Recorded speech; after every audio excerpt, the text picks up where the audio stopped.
कहते हैं ना कि जहां हौसला हो वहां कोई भी अटकलें आपको ज़्यादा देर तक रोक नहीं सकती हैं। ऐसा ही हुआ है इनके साथ। नीट में एमबीबीएस की सीट नहीं मिली, फिर भी इन्होंने हार नहीं मानी और मात्र 20 साल की उम्र में 72 लाख रुपए पैकेज की नौकरी हासिल कर ली। आखिरकार कौन है और इनकी प्रेरणादायक स्टोरी से हम क्या सीखते हैं, इस वीडियो में आपको पता चलेगा। नमस्कार, आप देख रहे हैं न्यूज़ 80 का डिजिटल प्लेटफॉर्म। मैं हूं आपके साथ श्रुति श्रीवास्तव।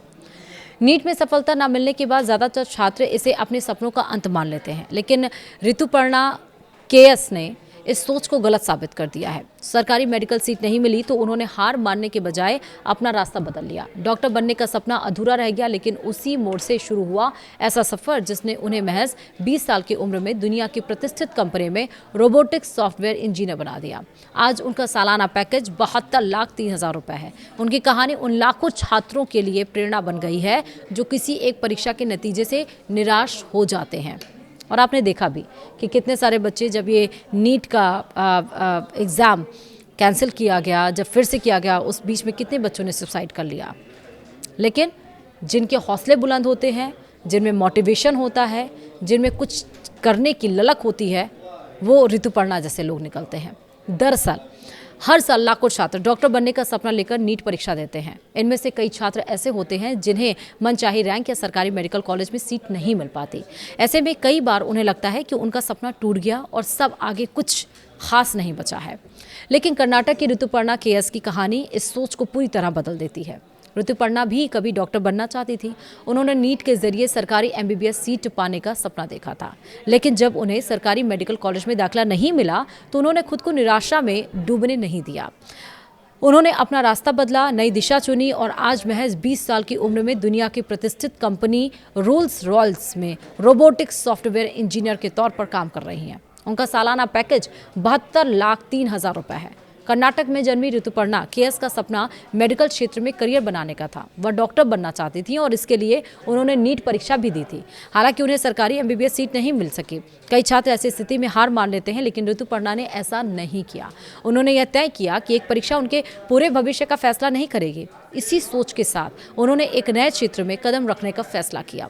सरकारी मेडिकल सीट नहीं मिलने के बाद ऋतुपर्णा ने Sauhardi college of engineering and management में मैकाट्रॉनिक्स, रोबोटिक्स और ऑटोमेशन इंजीनियरिंग कोर्स में दाखिला लिया।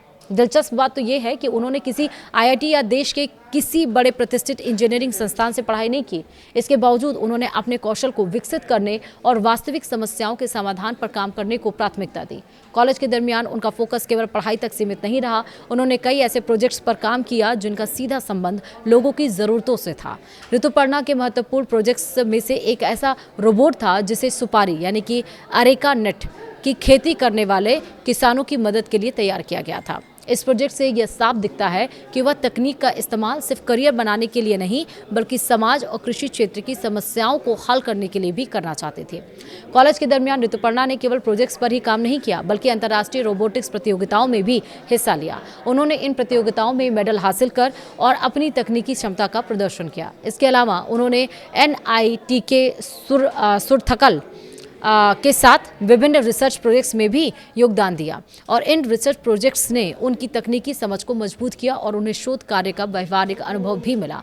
ऋतुपर्णा के करियर में सबसे बड़ा मोड़ तब आया जब उन्होंने पढ़ाई के दरमियान रोल्स रॉयल्स में इंटर्नशिप का मौका मिला। यह इंटर्नशिप आसान नहीं था। करीब 8 महीने तक उन्हें कॉलेज की पढ़ाई और यूनिवर्सिटी प्रोजेक्ट्स दोनों को एक साथ संभालना पड़ा। कई बार उन्हें देर रात तक काम करना पड़ता था और साथ ही अपनी पढ़ाई भी जारी रखनी पड़ती थी। कड़ी मेहनत और शानदार प्रदर्शन के कारण उन्होंने कंपनी के अधिकारियों को प्रभावित किया। इंटर्नशिप के दरमियान उनके काम को देखते हुए रोल्स रॉयल्स ने उन्हें पहले 39,06,000 रुपए सालाना का प्री प्लेसमेंट ऑफर दिया, लेकिन उनकी बेहतरीन परफॉर्मेंसेज और योगदान को देखते हुए बाद में इस पैकेज को बढ़ाकर 72,03,000 रुपए सालाना कर दिया गया।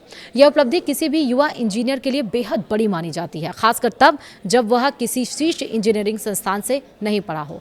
दिसंबर 2024 से ऋतुपर्णा रोल्स रॉयल्स में रोबोटिक्स सॉफ्टवेयर इंजीनियर के तौर पर काम कर रही हैं। उनका काम आधुनिक रोबोटिक्स सॉफ्टवेयर विकसित करना है और इसके लिए वह रोबोट ऑपरेटिंग सिस्टम और फिर साथ ही गजेबो, पाइथन और C++ जैसे तकनीकों का उपयोग करती हैं। उनकी जिम्मेदारियों में कंट्रोल एल्गोरिदम विकसित करना, सेंसर इंटीग्रेशन करना और ऑटोनॉमस यानी कि स्वचालित रोबोटिक सिस्टम तैयार करना शामिल है। रोल्स रॉयस से पहले ऋतुपर्णा ने एक गेमिंग कंपनी में भी इंटर्नशिप की थी। यहाँ उन्होंने ब्लेंडर और यूनिटी जैसे प्लेटफॉर्म का उपयोग करके 3D गेम कैरेक्टर डिज़ाइन और डेवलप किए थे और इस अनुभव में उनकी तकनीकी कौशल को और ज़्यादा मजबूत बनाने में मदद मिली। ऋतुपर्णा की कहानी सिर्फ एक सफल प्लेसमेंट की कहानी नहीं है, बल्कि उन लाखों छात्रों के लिए एक संदेश भी है जो किसी प्रतियोगी परीक्षा में असफल होने के बाद खुद को असफल मान बैठते हैं। हर साल बड़ी संख्या में छात्र नीट, जेईई और अन्य प्रतियोगी परीक्षाओं का दबाव झेलते हैं। कई बार एक नेगेटिविटी उन्हें यह महसूस कराने लगती है कि उनका भविष्य खत्म हो गया है, लेकिन ऋतुपर्णा ने साबित किया कि एक परीक्षा में मनचाहा परिणाम ना मिलने का मतलब यह नहीं है कि जिंदगी में सफलता नहीं मिलेगी। ऋतुपर्णा केएस की सफलता यह बताती है कि कभी कभी जीवन हमें उस रास्ते पर नहीं ले जाता जिसकी हमें कल्पना होती है, लेकिन वही रास्ता हमें उससे भी बड़ा सफलता तक पहुंचा सकता है। सरकारी एमबीबीएस सीट नहीं मिलने के बाद उन्होंने हार नहीं मानी, बल्कि नई दिशा में कदम उठाया। लगातार सीखती रहीं, अपने कौशल को निखारा और आज दुनिया की प्रतिष्ठित कंपनी में शानदार पैकेज के साथ काम कर रही हैं। उनकी कहानी उन सभी छात्रों के लिए प्रेरणा है जो किसी एक परीक्षा के परिणाम को अपनी पूरी जिंदगी का फैसला मान लेते हैं। कई बार असफलता अंत नहीं होती, बल्कि एक नई और बेहतर शुरुआत का नाम होती है।